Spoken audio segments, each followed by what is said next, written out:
have to apologize to Roberto. I skipped over him when he was earlier on the agenda. So let's welcome. He's going to give us a humor tip of the day. He's, of the week. Of the week. That's true. Of the week. Or of the bye week. Of the bye week. Yes. Let's welcome Roberto. Thank you. How many of you, thank you. How many of, wait to see if what I'm going to say is good, then you can clap. How many of you were here the last 2 weeks? Just one person? Okay, good. The reason I ask you is because my job is to give you a tip on humor whenever he invites me. And I really like the way that Rokan started today, because I don't know if you remember a few weeks ago when I said that one of the main keys or main important things about humor is never make fun of anybody. Whenever you use jokes or stories or use humor, never put anybody down, and that's exactly what he did. He saw something funny that could have laughed his head off, but that would have been hurtful and wrong. So very good, Rohan. That's one of the first things I teach when I teach about humor. I love humor, I do humor, I have doing it for 35 years as a teacher, but you never put anybody down or hurt anybody's feelings. That's very important whenever you use jokes or humor. If anything, put yourself down, make yourself look silly, or adapt a circumstance to you. So today, the tip I wanted to share with you is something that I call circumstantial humor, meaning you have to pay attention and look to where you are and you find humor. And by the way, if I was you, I'm a teacher, if I was you, I would be taking notes, because you know, they say, the Chinese say that a drop of ink would last longer than 1,000 words. So you might forget what I say, and I'm not going to say much today or in any week, but the few things, today is what I call circumstantial humor. So wherever you are, whatever you're doing, you look for something that you can use later, if you're going to speak, as humor. And I told you, and I'm just going to give you one of those jokes that I used when I was a teacher at a church when I was in charge of 33 children, ages 7, 8, 9, to help the pastor while he was upstairs. My job was to keep the children busy with stories, right? And one thing that I learned circumstantially is that I can learn humor from the children.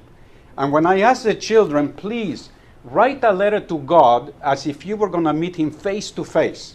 So if you could ask God a question face to face, what would you ask him? And all the kids got excited. I gave them a pen and a paper and they wrote it. So that's a circumstance in the church. I'm not going to read you two because a couple of you heard this before, but one of the children wrote, "Dear God, did you mean for giraffes to look like that, or was it an accident?" Signed, Daniel.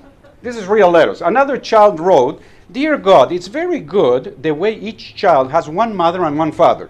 Did it take you long to think about that?" Signed, Dahlia.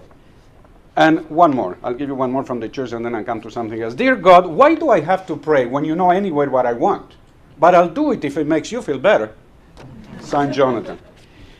Now, restaurants are a great place to find humor. I go to restaurants all the time. I like to eat, right? And then in some restaurants, they have signs. And one day, I am at a restaurant where they had signs, and I thought they were funny. So I wrote them down, the signs at the restaurant while you're eating. And I just wanted to read you 3 of the signs, talking about finding humor. You look for something, you find it. You look for humor, you find humor. You look for misery, you find misery. You look for good company, find good company. So I always suggest look for humor. So here is the restaurant. Sign on the wall. It's like framed. It says, "The more you tip, the nicer we are." That was funny. Another sign said, the restaurant, by the way, was called Ed's Fish Restaurant. So another sign says, "Ed's Diet Specials. Half the food, half the calories, full price." Wasn't that cute? So that's a circumstance first in a church. This is in a restaurant. I'll give you one in a movie theater.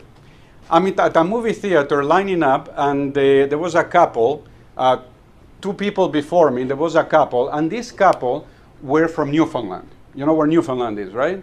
They never in their life had been in a movie theater. So here they are in Toronto in a movie theater. So the gentleman says, 2 tickets, please. So he goes, comes back about a minute later, quickly, and he goes to the cashier again and says, 2 tickets, please. So he gives him another 2 tickets. He pays for the 2 tickets. He goes back to the movie theater, comes back in a minute. And he goes again, 2 tickets, please. So the guy asks him, but this is the third time you come. Why is it that you come for 2 tickets again? I already go. Yeah, but every time I get there, the guy breaks them. And final one, circumstantial. And I need 1 minute to make a public announcement. Is that okay after this? Now, this is in a train. You know, the via train or rail train. Have you ever gone by train to Montreal, by the way? It's a lot of fun. Here is in a train. So in the train, there is an Indian gentleman sitting, and next to him there is a big basket. So the whole train was full. So a lady comes and looks at the Indian gentleman and says, "Could you please remove the basket?" And the gentleman says, "I'm not moving the basket." So the lady looks at him and says, "Sir, could you please remove the basket?" The gentleman says, "I'm not moving the basket." So the lady says, "Look, I'm going to ask you for the third time. There isn't a seat available. Can you please move that basket?" The gentleman says, "No." So she goes to the inspector, you know, the guy who gets the tickets in the train, and complains. And she brings him. And she explains the situation to the conductor or inspector or whatever. So the guy looks at the Indian gentleman and says, "Sir, the lady asked you to move the basket. Why won't you move the basket?" And the guy says, "I'm not moving the basket." "But why won't you move it?" "Because the basket is not mine." That's why he wouldn't move it. And it wasn't. It was somebody else who had placed the basket there. Not for real, but it sounded really fun. So anyway, circumstantial humor. Always look for it. Wherever you are, whether it's in the bus, in a restaurant, in a church, wherever you go, look for circumstantial humor. And as I said again, just to review the previous one, never make fun of people. If anything, make fun of yourself. So do I have 1 minute? Sorry, it's taking time. As many of you know, I have a charitable foundation for 25 years, and we help needy children in several countries of the world, but 17 places in Toronto, mostly shelters, where abused women and children are. And mostly in Christmas, we deliver a lot of toys and food and gifts and stuff. So interestingly enough, I don't know if you know Boston Pizza. You know Boston Pizza? Yeah. They have a Boston Pizza right here a few blocks away. 2 weeks ago, I get a phone call personally. I says, "Hi, we are Boston Pizza. We looked at your website, Needy Children Assistance," which is how my children assistance is called. "And we would love to have Boston Pizza host you for an event for your charity, because I see you help a lot of people in North York," which is this area, "for Christmas." Really? So anyway, they say, "Come and we can talk." So I went and talked. Long story short, Boston Pizza has only 140 seats. So they are giving us that evening, not giving us, they're going to have the regular clients coming in anyway.